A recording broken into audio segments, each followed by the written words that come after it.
And the marshals just cleared the circuit off there as the classic cars roll under the City of Cape Town bridge. And it's Ford versus Ford.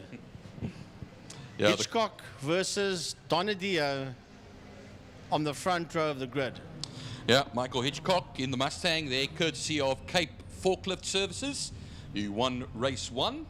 Donadio, who was initially going to be racing his Chevy Forenza Can-Am today, but unfortunately damage from yesterday's qualifying meant he dons the Ford Escort Mark 1, the Donadio plant hire one, and is the only two in the Class A section.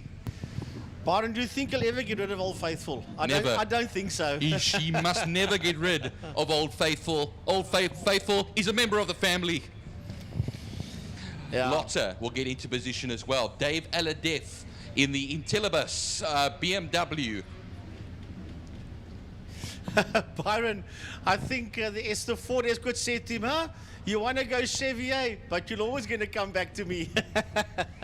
It's such an age-old rivalry as well, Frankie. The General Motors versus Ford goes back not only in the United States, but Australia as well. It's all over the world, and well, we love to have fun in all of them, so it's all Ford for the first 4. Actually, yeah, 1, 2, 3, 4, and 6 is a Ford, and there's one Nissan there. That's a Saybat Nissan Skyline of Chandre Puertas. That's in that car. Then we've got another Ford. That's Jared Evans in that blue and white one. And then we've got, is that Byron Badine? Yep. In the Datsun Triple S. Then the reigning champion in the Anglia, that is Vainant Nell. And then on his outside, Dave Aladef. And then we've got that super quick mini of Dion Valentine. I just remembered now as well, Frankie, and I can't remember if my memory serves me correct, because Bruce Avan Taplin is not in the race today. No, he didn't do the first race. I don't think he's here today. He didn't do this today. He's a conspicuous absentee today because he's always mighty in that Toyota Corolla Sprinter. But, well, we still have a good field. Dave Rowley in the Flat 4 Racing Beetle. And then we have Brian Evans in there as well. I see a BMW with the door open as well, the number 11. That's Robert Rowe, the 325 IS. He was making hand gestures out of the cockpit, but and that might just be a few last-minute communications. James Mathieu, all the way from Stellenbosch in the Honda CRX. He drives it from Stellenbosch to Killarney, races it, drives it back home again. No trailers for him. Malcolm Pfeiffer back in the race as well. He exited race 1 in the Alfa Romeo. And that will, of course, be the GTAM Alfa Romeo. And then that Derek Truscott Alfa alongside him, the Berliner. And then starting it all the way at the back there, that will be Kerry Blows in the 240Z Datsun.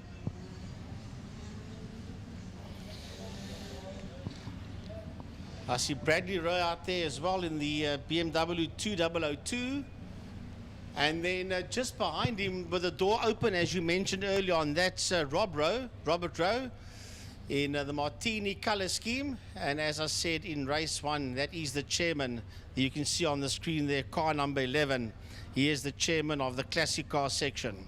I might be a bit silly, Frankie, which I usually am, but I see that Bradley Rowe is in Class X in that 2002 BMW. He's run that car a number of times. Yeah, but I don't think you got to go through your day to bust out into a class. But I don't know, but he's still out there in Class X, yes. I guess I'm just silly then. There we go. No, there's obviously, no, you're not. There's obviously a reason for it, which obviously we don't know. But I love being silly. It's great. But anyway, we're going to be waiting now for our racing to commence. It is an 8-lap race that will commence. There's, of course, Dion Conradi in the Conquest as well. I don't see the Oosthuizen Conquest. Remember, he was going very slowly towards the back end of race 1, down the back straight, so that familiar-looking ex-Fine Cars Conquest not in this race. Yeah, but Yaku is no Dion Conradi. He's there. Yeah, he is, but where's Dave?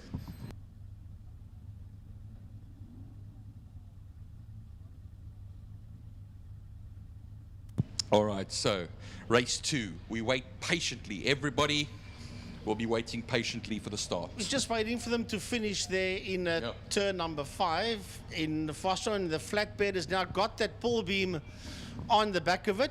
For the folks at home, we're just letting you know exactly why we got the hold up, why you're looking at these cars on the screen. It's because the flatbed has now eventually got the pull beam on, and they pulled into Park for May. So we will be now all systems go. The safety car will drive off towards turn 1, Hole's Hook, the only true left-hander on the circuit, if you don't count the bends, the curved back main and some of the kinks. But Hitch will take them off. Donadio, Momberg, Boertis in the Skyline, Mouton in the other of the Mustangs at the front end of the field. Down that Joubert Straight they will then run now. The sun getting lower now as we approach the winter solstice will be in June. So we'll have, of course, the shortest day, longest night. So the days are getting shorter as far as daylight is concerned. And now, through the kink, we run. Byron, when you get to Frankie's age, the days already feel shorter. But I'm sure they feel long at the same time. But I'll be jumping on the mic now with you, Byron. My voice is getting a bit strained here, but you know what? It's good fun. But there, look, everyone. It's too late, Frankie. I've taken it there. There's Steve Humble's pull beam. Look at the left-hand side of that pull beam there, guys. He's never going to give it away. Frankie, you can see them bringing the pull beam over here. The left side is completely buckled in on that pull beam. We'll see them bring it into the workshop over there at Harp Motorsport. But I want to see what speed he went into that corner at, because that must have been some heavy shunt to bend the chassis like that. If it is bent, I see the frame is, you can see there it's pulling in the backside. Oh, look at that rear end. That both wheels are buckled, left and right side. Oh, that's going to be a very, very hefty build to redo. But knowing Steve Humble, it will get done, and he'll be back a lot faster than we think.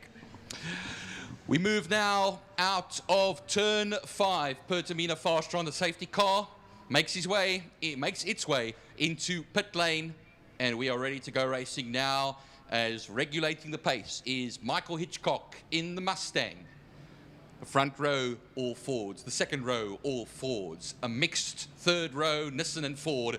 Lots of great makes in here. Yeah, we're going to go racing now. When these lights go off, and away we go for the start of the Laude classic cars, as Michael Hitchcock will get that whole shot into turn 1. On his outside will be Donadio. Trevor Momberg in third. Mouton in the 4th position. The challenge, though, is going to be for 5th position now, which will be Boertis that will get that. Wayne Lotter loses out there. Byron Bradin is right there with him as well. And Jared Evans locking up into turn 2 Castrol Corner.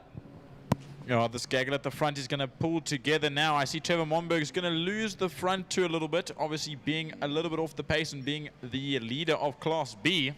But he'll stick with him as long as he can. And there goes Franco Donadio on Michael Hitchcock. It's not going to be enough, though. We'll see them go behind the building. Well, they'll go behind the clubhouse now, but we can see them on our screens watching the cameras. Down the back main, it's going to be Slipstream City, but listen to that V8 power down. That 67 Mustang making his way to the back straight.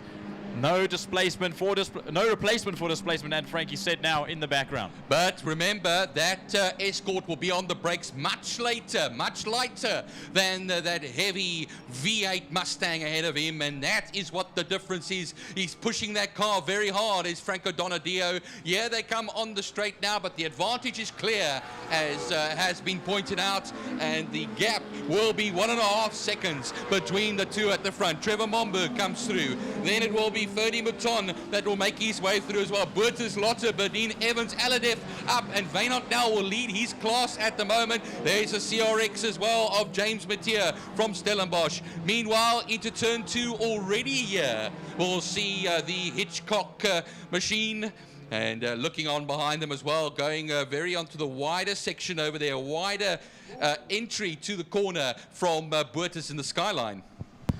Yeah, we see this field gather themselves up, and I wouldn't be surprised if the leaders make their way around and start lapping some of the back markers by the end of this race, which will bring that 1.5-second gap between Donadio and Hitchcock closer together. I mean, of course, unless they can make passes, we see almost going side by side and a little bit wide there where those Escorts, listening to that thundering V8 go down the back straight towards 5.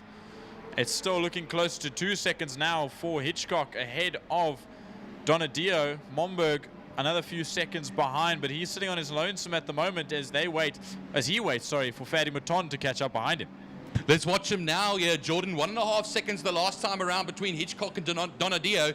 Let's let them rocket to the line here now. And, well, it was 1.5. It's a 1:23.228 for Michael Hitchcock. It is now 2 seconds. There goes Momberg. Also a little bit of a gap behind, as well as Mouton, Boats, Lotte, Bedien. Here comes Evans and Aladef making their way under the bridge and across the line, as well as Neil Valentine, Rowe, Conradi, Dave Rowley. Brian Evans has moved up another position. Ooh. And so has Kerry Blows. But what do you see there? Oh, that was almost exactly like last round. There was an incident just like that with that BMW, taking out another vehicle. Massive lockup there as well into turn 1. Jordan, a lockup again, like on the first lap from Jared Evans. He's been pushing very hard. He's been running over those curbstones quite nicely, but he's keeping ahead of Brian Bedien's Datsun at the moment.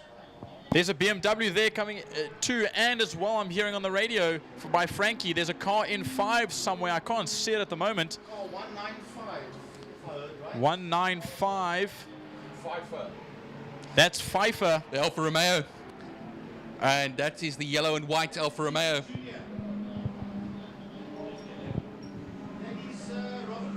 And Robert Rose sits on the outside of the snap change Boma into 2. So there's some cars scattered all over the field at the moment. But crossing the line now, we have the leaders. Hitchcock, that will be 2 seconds, just over 2 seconds ahead of Donadio. There goes Momberg crossing the line. Here comes Ferdy Mouton, as well as Boats. Lotte also trying to make up a little bit of pace and staying ahead of Jared Evans. Byron Bedien crossing the line now from Dave Aladef. Waynard Nell, Dion Valentine in that mini. They keep their way down to turn 1, Byron. Yeah, Kerry Blows holding it ahead there of Dave Rowley's Beetle. And now, as I say, 5 laps left to go, including the one we are currently on at this time. The leaders coming out of turn 3. Rowley is driving off of the circuit now, and a change of surface flag was held out. That's the 11 car. That's Rowe. He rejoins the circuit after pulling off onto the grass. Maybe the car just shut off and he managed to get it back together. But now we watch the leaders come through 5, and Donadio looks closer than he has been before. Oh, look at him sliding, tail happy in that Escort. That's one thing he hasn't got rid of. He knows how to pedal the Escort like it's in the back of his mind 24/7. Well, it was 2.1 the last time out, Jordan. We're going to see now the gap between them will have dropped by half a second. Half a second he's eaten out of Hitchcock on the last lap there. So that just shows you now how quick things are going. A 1:23.2 still for Michael Hitchcock. A 1:23.5 for second place man at the moment. Yeah, the change of surface flag is out, but we'll carry on watching as Evans, Bedien, Aladef and Nell all across the line. There's Laude now coming through turn 1, followed by Jared Evans and Byron Bedeen. They are very close, and we see that Anglia being followed there by the 11, but the 11's actually a lap down, sorry, so there's no fight there. But if you look a bit further front into turn 3, Fatty Mouton was fighting there with that Skyline, that old Henny van der Linde, that old that ex Henny van der Linde car, and he's back up right next to him again. They're going to go bumper to bumper, but it's going to be down the back straight where it's all going to matter. Glad shines like gold as they go through turn 4 now, and watch out as we see Mouton in a battle royal here with the number 29 Boertes car, but just showing down the straight over here that Mouton looks to have the measure of him. Behind them will be Laude as they come up to turn 5. 3 laps left to go in this race. The leaders have started that one. The leaders now exit 1 as we watch this battle come to the line. A little bit slippery out there is Fatty Mouton, but tries to get a better straight line exit through the kink to come down the main straight. But that V8 just has extreme legs on it, and it will always pull ahead, the same that Michael Hitchcock does to Donadio's Escort. But the corner speed of that Boertes Skyline, it's just unbelievable.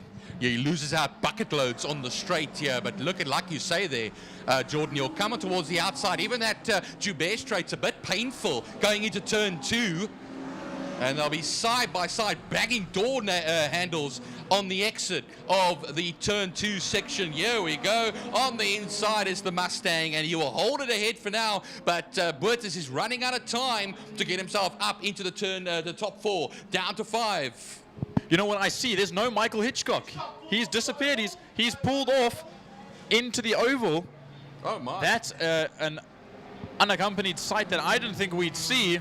Franco Donadio, he's going to be on his own now. He takes the race lead with 2 laps to go coming up now. I don't know what's happened there, but that's a very, very terrible. There's the Beetle. Dave Rowley's pulled off in the slipway. I think that was a lap or 2 ago. Just outside 1, so that's going to be out of the way though. As we watch, Trevor Monberg comes to the line. Now 3rd place. Here we see Mouton also coming, but Boertes, this battle for 4th place is still heating up, but it's just not enough. Here comes Laude, followed there by Evans and Bedeen, all within a 1.5 seconds of each other, 2 seconds of each other. Lock up from Boertes going into turn 1 there, Jordan, and Laude going a bit wider as well. Jared Evans will follow going into turn 2 then, as they have that Bradley Road 2002 BMW. But now remember, Boertes has a podium in his sights now, because Monberg, who leads Class B, currently holds 2nd. Mouton is 2nd in class and 3rd overall, and then 4th in class is Boertes.